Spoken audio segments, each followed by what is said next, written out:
जिनका विवाह नहीं हो रहा है, लड़का हो या लड़की हो, तो उनके विवाह के योग खुलेंगे। चाहे कोई अल्लाह के रूप में पूजे, चाहे माता रानी के रूप में पूजे, चाहे आप जीसस के रूप में पूजे, चाहे वाहिगुरु के रूप में पूजे, शक्ति तो एक सर्वशक्ति है।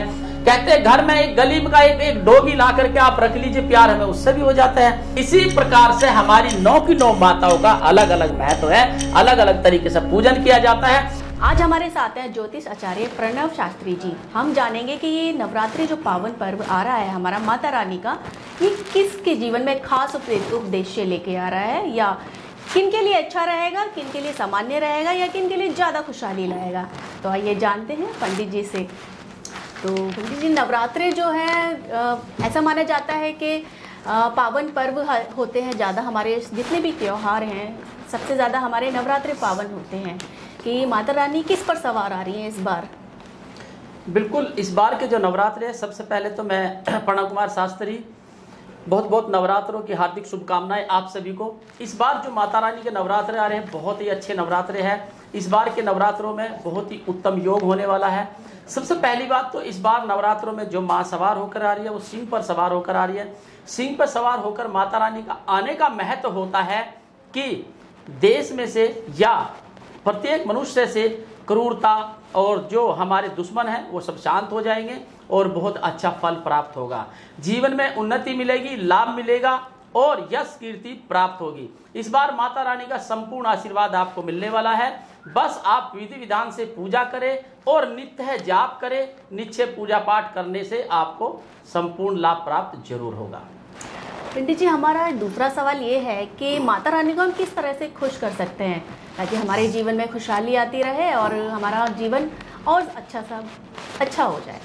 बिल्कुल बेटा, बिल्कुल आपने सही क्वेश्चन किया। देखिए, माता रानी को आप खुश करने के लिए कुछ भी कर लीजिए, माता रानी तो स्वयं खुश ही रहती है। उसका रीजन है, उसका रीजन बताता हूँ।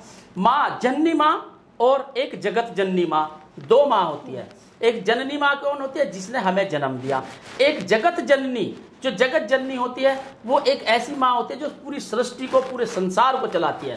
कहते हैं माँ के बिना आपकी उत्पत्ति नहीं हो सकती, माँ के बिना आपका पालन नहीं हो सकता, माँ के बिना आपको लाभ प्राप्त नहीं हो सकता। इसलिए माता रानी का बहुत ही अच्छा लाभ मिलेगा और माता रानी की पूजा पाठ आराधना बहुत ही आसानी से कर सकते हैं। माँ को आप स्वयं भाव से जो भी भोग लगाएंगे वह स्वीकार करती है, क्योंकि माँ को कोई भी चीज आप समर्पित करते हैं उनसे जरूर लाभ मिलेगा। दूसरी बात कि माँ को बस तामसिक भोजन का प्रयोग ना करें, क्योंकि तामसिक भोजन वर्जित है। तामसिक भोजन में लहसुन, प्याज, मीट, मांस, मदिरा इत्यादि का सेवन ना करें। और जो लोग व्रत रहते हैं प्लीज वो गुटखे का सेवन बिल्कुल ना करें, बीड़ी, सिगरेट इत्यादि का भी प्रयोग ना करें। इन चीजों से वर्जित रहे तो अच्छा रहेगा, क्योंकि आपने पूरे दिन का उपवास किया है लाभ लेने के लिए। अगर आपको लाभ ही नहीं मिलेगा फिर उपवास का क्या महत्व है? इसलिए आप परेशान होने की आवश्यकता नहीं। माता रानी को खुश करने के लिए कुछ चीजों का आपको छोड़ना पड़ेगा और उन चीजों को छोड़ने के बाद आपको माँ को कुछ भी भोग लगाइए जो आपकी इच्छा है। कहते हैं कि भगवान तो भाव के भूखे होते हैं, भाव से उनको जो भी प्रेम से आप खिलाएंगे उसमें खुश हो जाती है। कहते हैं जब एक बच्चा जवान होता है और वो पहली कमाई करके माँ को लाकर देता है तो माँ ये नहीं पूछती कितने लाया है, माँ उस कमाई को लेकर रखती है और खुश होती है कि मेरा बेटा आज जवान होकर कमाई करने लगा। यानी कि माँ तो केवल खुश हो जाती है। आप उनको दो ना दो, भोग लगाओ ना लगाओ, पर भाव जरूर रखने आपको। अगर भाव है तो कहते हैं सबरी के खट्टे बेर भी मीठे बन गए थे भाव से, और भाव नहीं था तो खट्टे बेर तो थे ही। तो यही कारण होता है, इसलिए कहा भोग जो भी लगाते हैं आप वह संपूर्ण तरीके से लगाइए, विधि विधान से लगाइए और भाव से लगाइए। कहते तन मन धन इन तीनों चीजों को मिलाकर भाव बनाते हैं और उस भाव से जो भोग लगाएंगे उसका लाभ आपको जरूर प्राप्त होगा। अच्छा पंडित जी, हम ये भी जानना चाहेंगे कि अगर भक्त पूजा करते हैं माता रानी की तो उन्हें सबसे प्रिय प्रसाद क्या चढ़ाया जाए? बिल्कुल देखिए, हाँ बिल्कुल देखिए क्या होता है बेटा, माता रानी के नवरात्रे हैं। अब नवरात्रों में क्या होता है, 9 देवियां हैं। अब मान लीजिए घर में 10 मेंबर है, 10 के 10 को भोजन एक जैसा अच्छा नहीं लगेगा, कुछ चेंजिंग करनी पड़ती है। तो प्रत्येक नवरात्रों में अलग अलग तरीके का भोजन का प्रयोग किया जाता है। किसी माता को मतलब क्या नाम मालपुए पसंद है, किसी को लड्डू का भोग, किसी को हलवे का भोग। इसी तरह से जैसे जैसे नवरात्रे होते हैं उनके अनुसार ही हमें उनको भोग लगाना चाहिए, वह ठीक माना जाता है, शुभ माना जाता है। मान लीजिए बेटा आप मुझे लड्डू खिला रहे हैं और मैं घर से जब निकला लड्डू ही खा के निकला, तो उनमें इतना स्वाद नहीं आएगा, इतना मजा नहीं आएगा। इसलिए आप जो मेरी इच्छा है अगर वह सोच करके आप करेंगे तो मुझे अच्छा लगेगा, बहुत लाभ मिलेगा और उसका आपका संपूर्ण फल भी मिलेगा। ऐसा नहीं फल नहीं मिलेगा, क्योंकि कहते हैं भाव से किए गए जो भी कार्य होते हैं उनमें सफलता जरूर मिलेगी। जी पंडित जी, बिल्कुल आप एस्ट्रोलॉजर भी हैं, तो हम ये भी जानना चाहेंगे, हमारे दर्शक भी, कि किस राशि पे क्या असर पड़ेगा इन नवरात्रों पर। बिल्कुल, इन नवरात्रों में माँ का बहुत अच्छा लाभ मिलने वाला है 12 राशियों पर। इन 12 राशियों में किसको संपूर्ण लाभ मिलेगा, किसको बहुत अच्छा लाभ मिलेगा, किसको कम मिलेगा, उसका पूरा विवरण मैं नंबर 1 राशि से 12 राशि तक दूंगा, क्योंकि हमारी 12 राशि होती है। प्रत्येक राशि, पहली राशि है मेष राशि। मेष राशि वालों के लिए बहुत ही अच्छा योग है नवरात्रों में। कार्य रुके हुए तो बनेंगे, धन योग बना हुआ है, लेकिन वाणी पर कंट्रोल रखें, क्योंकि आप तीखा बोलते हैं, आपको गुस्सा आता है, उस पर कंट्रोल रखेंगे तो आपको लाभ जरूर प्राप्त होगा। दूसरा आती है वृषभ राशि। वृषभ राशि वालों के लिए बहुत ही अच्छा योग है, माता रानी का संपूर्ण आशीर्वाद आपको मिलने वाला है। जिनका विवाह नहीं हो रहा है, लड़का हो या लड़की हो, तो उनके विवाह के योग खुलेंगे और उनके विवाह के योग खुलने के बाद उनका विवाह होगा। बात करते हैं अगली राशि मिथुन राशि। मिथुन राशि वाले जातकों के लिए जो भी कार्य में लगे हुए थे उसमें थोड़ी सी रुकावट है, लेकिन नवरात्रों के बाद वह कार्य जरूर सफल होगा आपका। ऐसा नहीं होगा, कहते हैं माता रानी का फल जरूर मिलेगा, आज नहीं तो कल मिलेगा, मिलेगा जरूर। तो इसलिए कहा। बात करते हैं अगली राशि हम कर्क राशि की। कर्क राशि वालों के लिए स्वास्थ्य संबंधित थोड़ी सी परेशानी हो सकती है, इसलिए ध्यान रखे, बचाव रखे, दही आदि का प्रयोग ना करें, खट्टी चीज का प्रयोग ना करें, थोड़ा सा स्वास्थ्य का ध्यान रखें। अगर लगता है स्वास्थ्य खराब है तो मेडिसिन का प्रयोग जरूर करें। बात करते हैं अगली राशि हम सिंह राशि की। सिंह राशि वालों के जो कार्य रुके हुए थे बहुत दिनों से, कोई ठेका लेना चाह रहा था सरकारी, या कोई टेंडर लेना चाह रहा था, या नौकरी के लिए लगे हुए थे सिंह राशि वाले, उनमें लाभ मिलने वाला है, वह कार्य आपके होने वाले हैं। लेकिन वाणी पे कंट्रोल रखना, अन्यथा मान हानि हो सकती है आपको, इसलिए ध्यान रखें। बात करते हैं अगली राशि छठी राशि कन्या राशि की। कन्या राशि वालों के लिए माता रानी का संपूर्ण लाभ मिलने वाला है।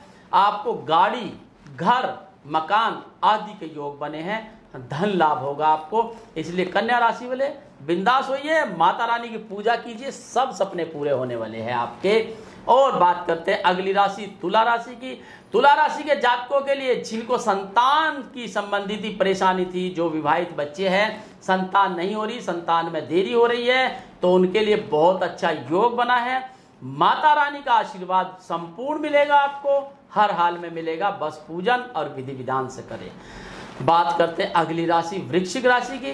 वृश्चिक राशि वालों के लिए बहुत ही अच्छा योग है, धन लाभ है, लेकिन एक चीज का ध्यान रहे, वाहन तेज ना चलाए, एक्सीडेंट होने का योग भी बना है, इसलिए वाहन तेज नहीं चलाना तो लाभ मिलेगा।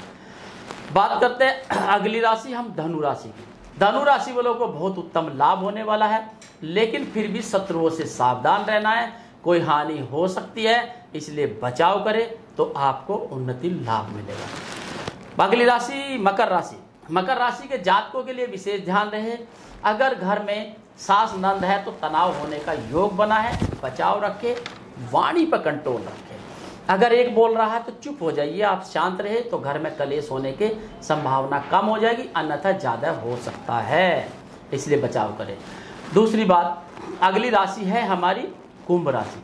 कुंभ राशि के जातकों के लिए बहुत अच्छा योग बना हुआ है, इसमें कोर्ट कचहरी आदि मुकदमों में विजय प्राप्ति मिलेगी आपको, और कोई शुभ संकेत और शुभ समाचार भी मिलने वाला है।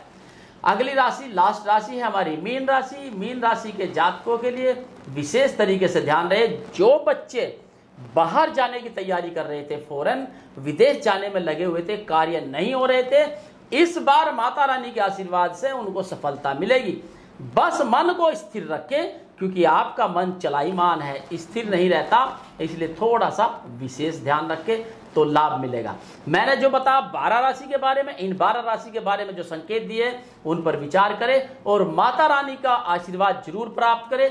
पूजा पाठ आराधना समय समय पर जरूर करें, जैसे समय मिले ऐसी आराधना करें, पूजा पाठ करें तो लाभ जरूर प्राप्त होगा आपको। तो देखा पंडित जी ने आपको क्या समाधान दिया है, आप जरूर अमल करें दोस्तों। और हम जानेंगे कि पंडित जी अष्टमी और नवमी हर साल से एक ही दिन आ रहे हैं, तो क्या इस बार अलग होगा? जी बिल्कुल, इस बार अलग है। इस बार का ऐसा योग बना है, अष्टमी और नवमी एक दिन नहीं है। इस बार का जो योग बना है वो योग बना है तीसरा नवरात्रा, चंद्र घंटा का नवरात्रा 2 दिन लगातार है। 2 दिन चंद्र घंटा माँ का जो नवरात्र है, तीसरा नवरात्रा है, वो 2 दिन है लगातार, और एक नवरात्रा बढ़ा हुआ है, यानी अष्टमी और नवमी अलग अलग दिन है। ये अष्टमी नवमी अलग अलग दिन है, इसलिए जो भी है अष्टमी नवमी के हिसाब से ही आप व्रत खोले, क्योंकि इसमें आपका योग नहीं बना हुआ।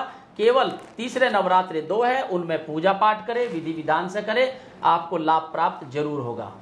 जी पंडित जी बिल्कुल सही कहा आपने। और हम ये भी जानेंगे पंडित जी, ऐसा कुछ खास जैसे कोई कर सकता है कि उनके जीवन में हमेशा खुशहाली बनी रहे, तो ऐसे भी कुछ टिप्स दे दीजिए उन्हें कि कुछ ऐसे एक्स्ट्रा जैसे पूजा करने से कुछ खास हो जाए उनकी जिंदगी में। बिल्कुल ऐसा हो सकता है अगर आप भाव से कुछ भी करते हैं।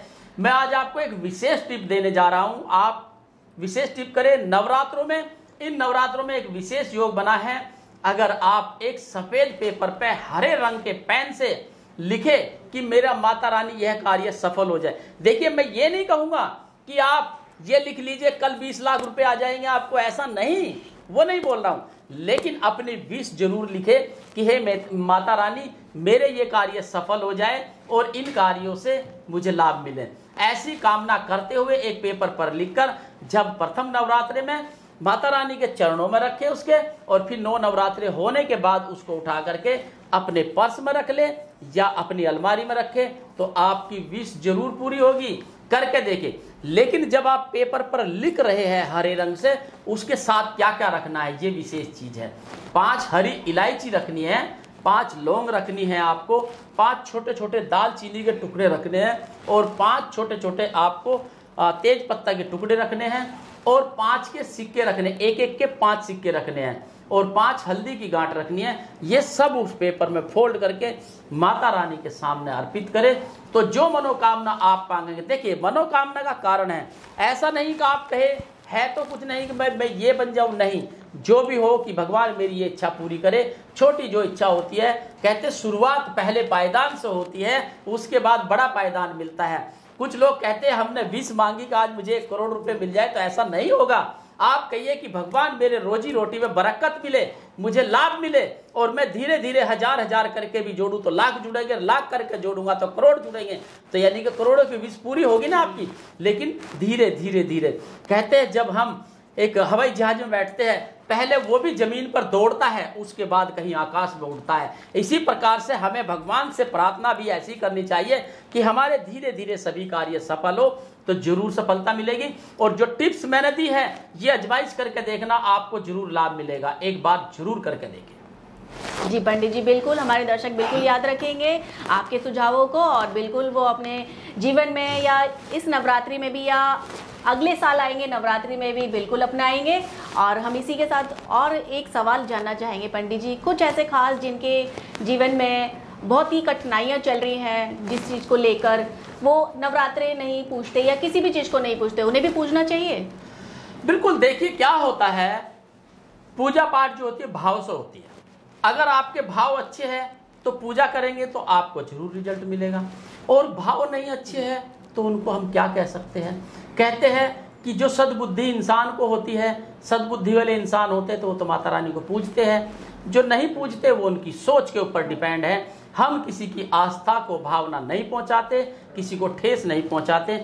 सब धर्म अलग अलग तरीके से चलते हैं, सब अपने तरीके से पूजन करते हैं। देखिए, चाहे आप राम कहिए, चाहे श्याम कहिए, चाहे कुछ भी कहिए, लेकिन नाम तो परमात्मा का ही लिया जाता है।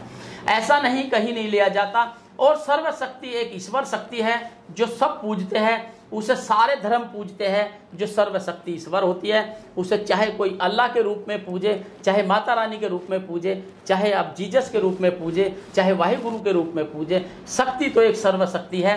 कहते हैं कि जब जीवन होता है तब उस समय कोई जात बिरादरी धर्म नहीं होता है, उसके बाद हम अपने अनुसार उसको बना देते हैं और उसी के अनुसार हम पूजन करते हैं।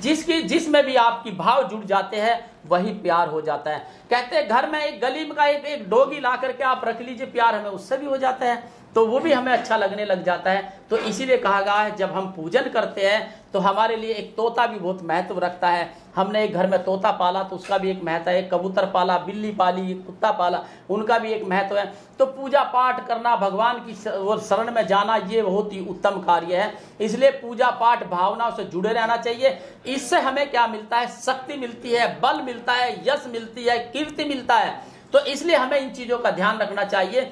इन सब चीज़ों को पाने के लिए हमें पूजा पाठ जरूर करनी चाहिए, चाहे वो किसी भी देवी देवताओं की पूजा पाठ करें। लेकिन ये विशेष ध्यान दें, हमारे देवी देवताओं, नवरात्रि के जो देवी देवता होते हैं, माता के जो शक्ति होती है वो अपरंपार होती है। माता रानी की शक्ति, माता रानी की पूजन जरूर करें, चाहे व्रत रखकर पूजन करें, चाहे बिना व्रत रखकर पूजन करें, लेकिन पूजन जरूर करें। कहते हैं मातृ शक्ति सर्वशक्ति होती है, मातृ शक्ति सर्वशक्ति होती है, यानी उससे बड़ी कोई शक्ति नहीं होती है। माना हो तो एक मनुष्य को जन्म ना मिले, माना हो तो ये सृष्टि की उत्पत्ति ना हो, माना हो तो कुछ भी ना हो सकता है। अब जो हम फल फूल पौध, जो गेहूं अनाज खाते हैं, वो भी तो एक माँ से ही होता है।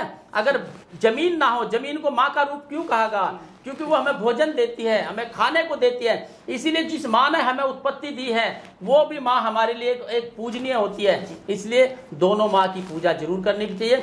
सर्वप्रथम अपने माता पिता की पूजा करें, दूसरे नंबर पर हम भगवान देवी देवताओं की पूजा करें, सबका सम्मान करें, बड़े छोटों की इज्जत करें, सम्मान करें, आपको लाभ जरूर मिलेगा, माता रानी का आशीर्वाद जरूर मिलेगा। जी पंडित जी, बिल्कुल हम सीख गए हैं, हम भी समझ गए हैं क्या करना है क्या नहीं करना। ये 9 देवी के नवरात्रे हैं, तो कौन सा दिन हमारे लिए ज़्यादा खास रहता है, या कौन सा नवरात्रा कौन सी माता रानी का ज़्यादा खास रहता है? बिल्कुल, देखिए क्या होता है, नवरात्रे तो माँ ही होती है, नवरात्रे तो सारे ही खास है, कोई नवरात्रा ऐसा नहीं है। प्रत्येक नवरात्रे में एक एक कहानी है, एक एक पौराणिक कथाएं हैं, अपने अपने कार्य के लिए बनी होती है। अब मान लीजिए घर में 4 महिलाएं हैं, अब 4 महिलाएं हैं, एक ताई लगती है आपकी, एक चाची लगती है, एक बुआ लगती है और एक माँ लगती है। तो चारों का महत्व अलग अलग हुआ, माँ का महत्व अलग हुआ, बुआ का अलग हुआ, चाची का अलग हुआ, ताई का अलग हुआ। इसी प्रकार से हमारी 9 की 9 माताओं का अलग अलग महत्व है, अलग अलग तरीके से पूजन किया जाता है। क्योंकि देखिए जब हम पूजन पाठ करने जाते हैं, कहीं भी हम बहुत बड़े बड़े घरों में पूजा करने जाते हैं, तो वहां एक थाली लेते हैं, उस थाली में हम सजाते हैं रोली से। पहले हम नवग्रह बनाते हैं, पहले हम स्वास्तिक बनाएंगे, स्वास्तिक के बाद हम नवग्रह बनाएंगे, नवग्रह का मतलब 9 बिंदियां लगाएंगे हम। उसके बाद फिर एक नीचे भी 9 बिंदी लगाते हैं, फिर साथ में हम पितरों के लिए बनाते हैं। अब 9 बिंदी क्या हुई? पहली 9 बिंदी तो नवग्रह के लिए हुई, क्योंकि 9 ग्रह की पूजन नहीं करेंगे, हमें सूर्य अगर ना प्रकाश हुआ तो उत्पत्ति नहीं हो सकती, ना हमारी किसी चीज का पाचन शक्ति मिल सकती। दूसरी बात, चंद्रमा ना मिला तो हमें शीतलता नहीं मिलेगी, शीतलता ना मिला तो हमारा कोई कार्य नहीं बनेगा। इसी तरह से हमने किसको पूजा? नवग्रह को, नवग्रह पूजा हमने। इसके बाद 9 जो और बिंदियां हमने लगाई उनको कहते हैं षोडश मातृकाएं। षोडश मातृकाएं है हमारे नवरात्रे, 9 के 9 नवरात्रे, एक से लगा के 9 ही नवरात्रे हैं, 9 ही षोडश मातृकाएं है, आपने देखा होगा। तो इस तरह से हम 9 का आंकड़ा भी लेकर चलते हैं जीवन में, और यही हमारे कारक होते हैं। 9 ही ग्रह हमारी कुंडली में, इन्हीं चीजों को हम एक साथ मिला करके सब साथ चलते हैं। और 9 ग्रह हैं हमारे, 27 नक्षत्र है हमारे, इन सबको अगर डिवाइड करते हैं तो हमारे 108 बनते हैं, और 108 की हमारी माला होती है पूरी, जिसको हम जप करते हैं। इसलिए कहा गया है कि सब एक धागे में पिरोए हुए, हम सुई से एक धागे में पिरो रखे हम। कोई राम कहे, कोई श्याम कहे, कोई कुछ भी कहे, लेकिन है तो सब एक ही। देखा दोस्तों आपने, पंडित जी ने कितनी अच्छी अच्छी बातें बताई हैं आपको, और हम भी बिल्कुल अमल करेंगे, आप भी कीजिएगा, ताकि सामान्य रहे हमारी जीवनचर्या। और आप ऐसे ही तमाम अपडेट के लिए या पंडित जी से आगे भी बातचीत करने के लिए बने रहें FM न्यूज़ पर।